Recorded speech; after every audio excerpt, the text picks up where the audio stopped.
দার্জিলিং জেলা তৃণমূল লিগ্যাল সেলের উদ্যোগে শিলিগুড়ি শহরে দীনবন্ধু মঞ্চে আগামী 9 ডিসেম্বর রাজ্য সম্মেলন অনুষ্ঠিত হতে চলেছে।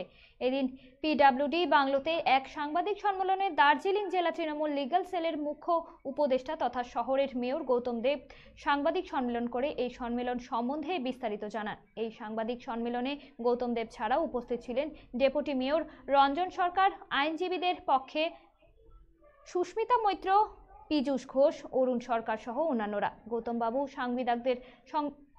গৌতমবাবু সাংবাদিকদের উদ্দেশ্যে জানান, এত বড় মাপের আইনজীবীদের সম্মেলনের আগে শিলিগুড়িতে হয়নি।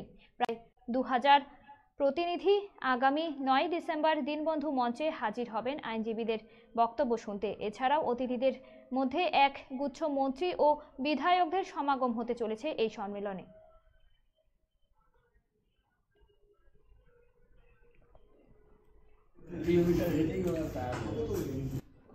ওয়েস্ট বেঙ্গল তৃণমূল লিগ্যাল সেলে একটা রাজ্য কনভেনশন হবে দীনবন্ধু মঞ্চে।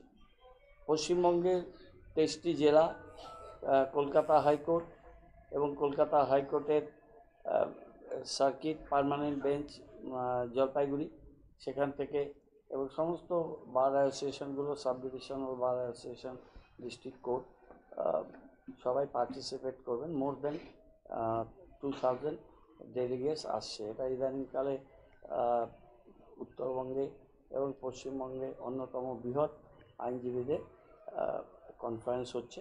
কনফারেন্সের উদ্বোধন করবেন আমাদের রাজ্যের আইন বিচার ও শ্রম দপ্তরের ভারপ্রাপ্ত মন্ত্রী শ্রী মলয় ঘটক।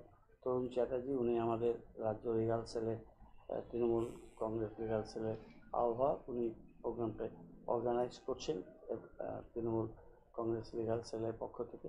হোস্ট বার হচ্ছে হোস্ট অর্গানাইজেশন হচ্ছে দার্জিলিং জেলা তৃণমূল কংগ্রেস লিগ্যাল সেল। তারা বিষয়টি দেখছেন, দীনবন্ধু মঞ্চে হবে।